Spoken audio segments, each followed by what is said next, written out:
I don't believe Trump has any understanding of the real nature of Russia. A political storm is brewing.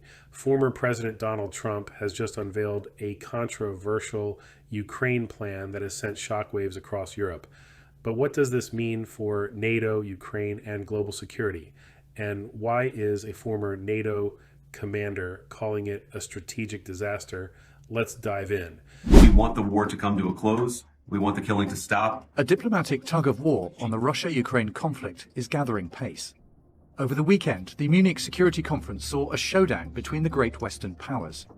Ahead of a meeting with Ukraine's President Volodymyr Zelensky, the US Vice President J.D. Vance attacked Europe over free speech and democracy. The threat that I worry the most about vis-a-vis Europe is not Russia, it's not China, it's not any other external actor. And what I worry about is the threat from within, the retreat of Europe from some of its most fundamental values, values shared with the United States of America. While European leaders were scrambling to find an answer to Vance's comments, US President Donald Trump's Ukraine envoy raised the stakes. Can you assure this audience that Ukrainians will be at the table and Europeans will be at the table? The answer to that last question, just as you framed it, the answer is no. The answer to the earlier part of that question is yes, of course the Ukrainians are going to be at the table. Now, Europe is trying to find a united response to Trump. On Monday, some EU leaders, the NATO Secretary General and the British Prime Minister met in Paris to discuss Ukraine and increasing defense spending. We are facing a new situation after living for decades in a form of carelessness regarding our own security, which we in some way implicitly outsourced. And when I say we, it's a collective European we, which was implicitly outsourced to our American partners. All these developments have come after Trump had a phone call with Russian President Vladimir Putin last week. Trump described the lengthy talks as highly productive and said negotiations to end the war will start immediately. Negotiations were set to begin on Tuesday as US Secretary of State Marco Rubio flew to Saudi Arabia to meet with the Russian delegation. Yet in Munich, Zelensky said Ukraine would not accept any deal negotiated behind their back. No decisions about Ukraine without Ukraine, no decisions about Europe without Europe.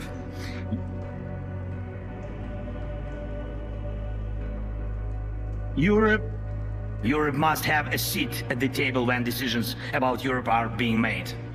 And Rubio has already made a U-turn. It will reach a point when if it's real negotiations, and we're not there yet, but if that were to happen, Ukraine will have to be involved because they're the one that were invaded. And the Europeans will have to be involved because they have sanctions on Putin and Russia as well. So, no breakthrough is expected in Saudi-led talks to end the nearly 3 years of fighting. Russia still wants Ukraine to cede some of its territory, while Ukraine rejects any prospect of losing its territorial integrity and wants security guarantees. And the US Defense Secretary Pete Hegseth said these Ukrainian demands were unrealistic objectives. Now Europe and Kiev are alarmed as the US begins negotiations without a common plan. So the main questions are, can Trump make peace with Putin?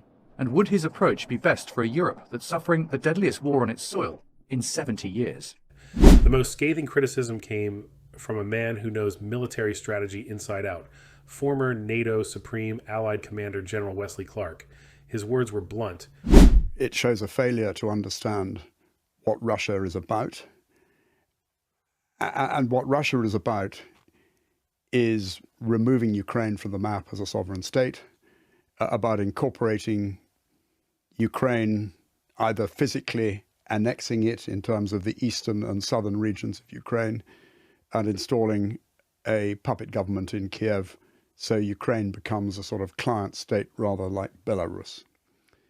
Because that's deep in the Russian DNA. And I think any American negotiator who doesn't understand that and thinks there can be a durable, lasting solution with a sovereign Ukraine and that Russia will accept that is deluding themselves. For some analysts, Trump's plan is a welcome shift. They argue that endless funding for Ukraine is unsustainable and America must put its own interests first. But not everyone agrees. Critics warn that Trump's approach weakens U.S. leadership and emboldens Russia? Ukraine is going forward with whatever it needs to do to secure its future. So that means a multi-vector diplomatic attack, if you will. It is still very much involved with the new U.S. administration, always looking for inroads into getting people over there. Unfortunately, it's just starting at the Keith Kellogg level. But let's be serious here. Anybody who's talking about Ukraine really needs to visit Ukraine. It would be great if the vice president or even the secretary of defense actually visited Ukraine before talking about it publicly like he has. So in that respect, they are still working on it. They are working on that rare earth mineral treaty and want to get even more inroads into this new administration, which is just getting its feet on the ground. As far as Europe, it's definitely going to have to be the lead diplomatic and military voice for Europe for the future. It's the country that's the most combat experience as far as what Russia has done.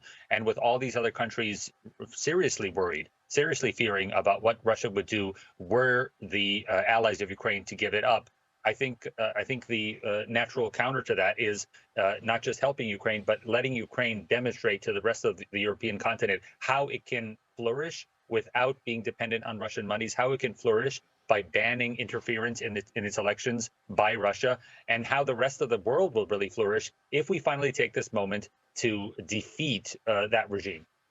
Viktor Olovich, let me turn to you. You think it's fair to say that Russia is very pleased with what happened in Moscow, and maybe sort of add to one of the points that Andrew was making in terms of Russia perceiving the exclusion of European stakeholders from these decisions as a sort of maybe a tacit exception of what Russia wants? Well, Russia feels that the Europeans themselves are responsible for their exclusion at this point.